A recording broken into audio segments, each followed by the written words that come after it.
Don't die. This does not look like this is gonna end well.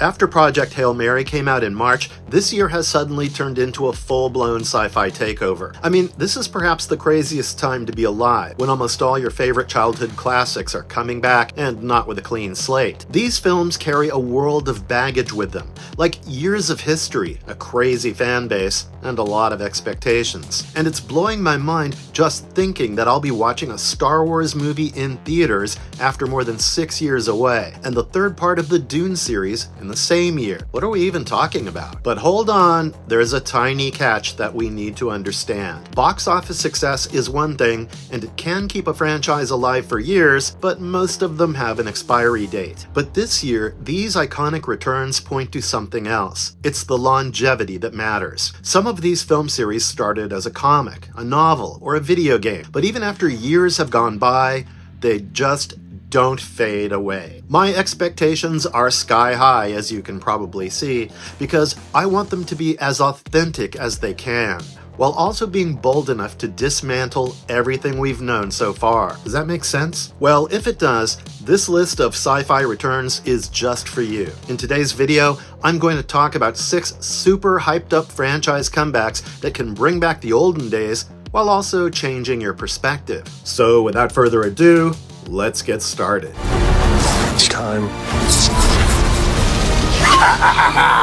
Star Wars: The Mandalorian and Grogu, May 22nd, 2026. The last time we watched a Star Wars film in theaters was The Rise of Skywalker in 2019, and ever since, the franchise has felt a little out of sorts. Sure, there are some well-made Disney Plus shows telling stories across timelines, but none of them can bring that magic back on screen. Back in the 1970s, the sci-fi genre itself was a gamble, but George Lucas made a mark in 1977 with a film that expanded into an entire universe. We got some gems of sci-fi adventures, like A New Hope, The Empire Strikes Back, and even Return of the Jedi. After a long hiatus, in 2026, when Star Wars is finally heading back to theaters again, I have to say the job is risky, so they played it kinda safe. Like, instead of going crazy over the budget and scale, they're bringing back 2 of the most beloved characters, the Mandalorian, played by Pedro Pascal, and Grogu, brought to life through puppetry effects and sound work. Initially, it was planned as a 4th season of The Mandalorian, but eventually, turning the story into a film was a smart choice. In the last season of the Disney show,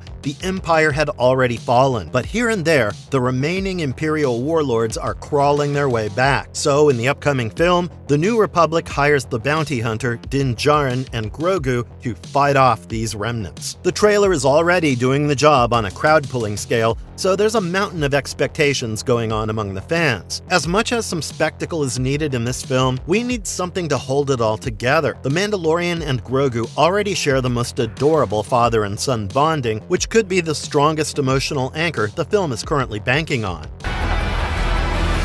And he destroyed our world.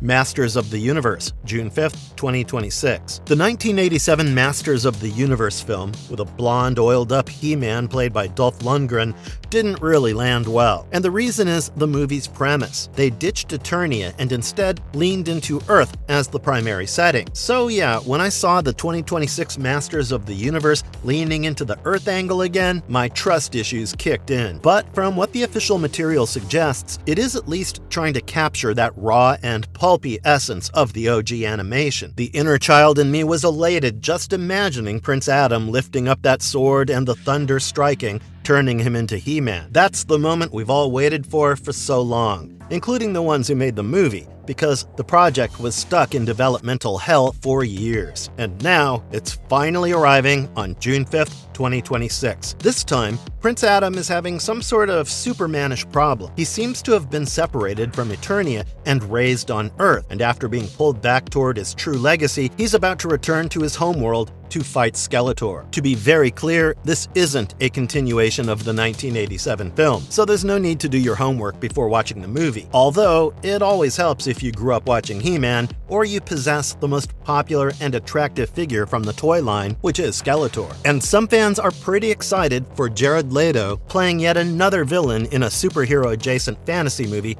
along with the lead cast, Nicholas Galitzine playing Adam and Idris Elba playing Duncan, the man-at-arms. So yeah, the film is packed with stars. Now let's just see if it can fill the theaters too. Supergirl, June 26th, 2026. June 2026 is all stacked up with big budget releases. And I'm not just talking about Masters of the Universe. Toy Story 5 is making a comeback, and even Spielberg is choosing the summer slot for his Disclosure Day. So that's quite a heavy lineup. And right in the middle of this, DCU is bringing back another Kryptonian for another space adventure. Supergirl is hitting the screens on June 26th, which is quite a risky move given the stacked summer slate, and especially for DCU, which is still in the building phase. But then, what's the point of a superhero film without a bit of risk? This time, Kara Zor-El is stepping out of her brother's shadow and taking center stage in the story. And Bilquis Evely's acclaimed comic, Supergirl Woman of Tomorrow, and it revolves around a more broken, traumatized Kara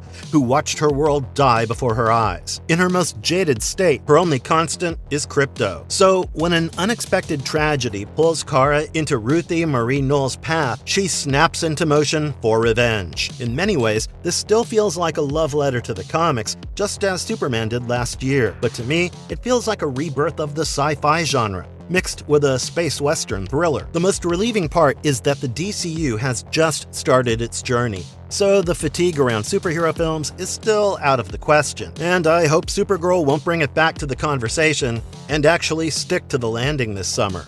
Resident Evil, September 18th, 2026. Resident Evil is the kind of franchise that's been so diluted by Paul W.S. Anderson. As a fan of the original video game, I had zero expectations left for its revival. And honestly, for a long time, nobody else cared either until Zach Kreger, the guy who made Barbarian and Weapons, took the helm of the project. And now, seeing the recently released trailer, I think he can bring some justice to the brand. Austin Abrams, who did pretty well in Kreger's film Weapons and the show Euphoria, is playing a medical courier named Brian, who is caught in a sudden outbreak. I couldn't even imagine a Resident Evil movie trailer with just a single character trapped in an isolated nightmare, surrounded by non-human entities, looking so terrifying. And it's true that capturing the feeling of playing the video game seems like what Kreger wants to achieve. So yes, he's someone who finally understood the assignment. The trailer has Easter eggs and game references all over it. Some fans are already speculating about familiar creature inspirations, but until the studio confirms those exact monsters, it's safer to treat them as theories for now. At the same time, Kreger's signature framing style is pretty much on the face. So with a theatrical release set for September 18th, 2026, I can assume this film is going to be another most talked about horror film of the year, especially given Kreger's track record in the last few years. But the question is whether it'll be consistent throughout his career. For that, we'll have to wait and see. The Hunger Games, Sunrise on the Reaping, November 20th, 2026. We cannot underestimate The Hunger Games as a glossy popcorn spectacle because underneath it always has a sharp political bite, and that's the core sentiment behind the series, driving its popularity over time. Now, we've already seen the sufferings of Katniss Everdeen from the original trilogy, and also went back in time with The Ballad of Songbirds and Snakes to know the origin story of Coriolanus Snow. Now, Sunrise on the Reaping, releasing this year on November 20th, is going to be another deep dive into the past. Directed by Francis Lawrence,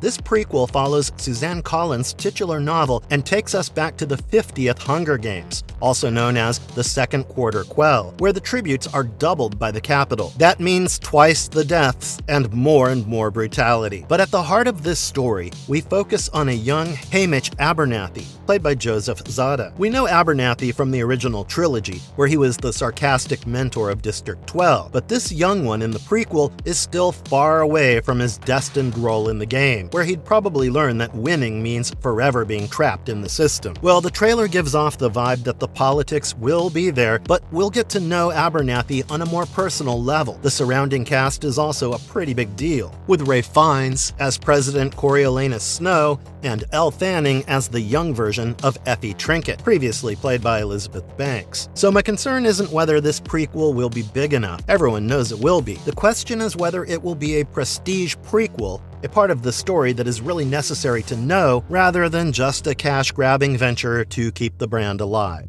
Dune Part 3, December 18th, 2026. Alright, so I can talk about all the sci-fi comebacks you want, but the moment Dune enters the frame, everything else just makes space. It's because very few film series can carry the weight of being Frank Herbert's Dune saga. When it was only on the pages of the novel, people didn't even dare to think about adapting its complicated political landscapes. Even David Lynch tried it out in his 1984 attempt, but it felt like fitting the whole galaxy into a tiny jar. And then came the 2000 Sci-Fi Channel miniseries, which a lot of you guys probably don't even know about, and maybe it's better that way. Years later, in 2021, Denis Villeneuve took the ultimate risk of reviving it, and everything fell into its right place. In the first two parts, released in 2021 and 2024, we saw the rise of Paul Atreides and the terrifying holy war unleashed in his name. But Dune Part 3 is not just about victory anymore. The trailer feels like a dark mythology of power itself, where Paul is trapped inside his own visions of the future. The events are expected to move beyond Paul's conquest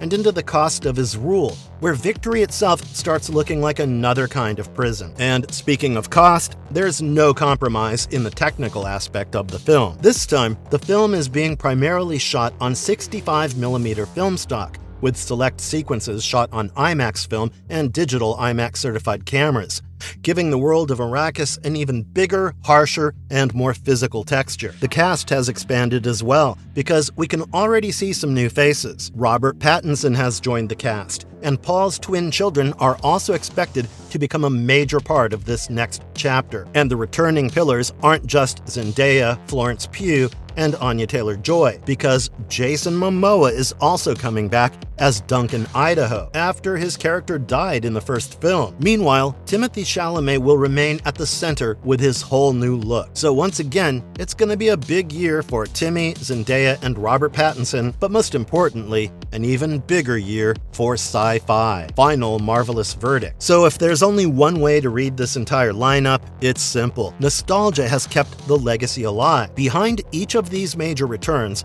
there are years of production work, multiple cancellations, multiple creative arguments, and a mountain of fan expectations. But the only reason they're back is that we wanted them back. So I hope this is a golden opportunity for these films to bring cinema lovers back to the theaters and celebrate the lost charm of science fiction. On that note, this video is over. If you enjoyed it, please hit the like button and subscribe to our channel. Also, please let us know in the comments which sci-fi fantasy film you're most anticipating and whether it's on our list. Until then, goodbye, and see you in the next one.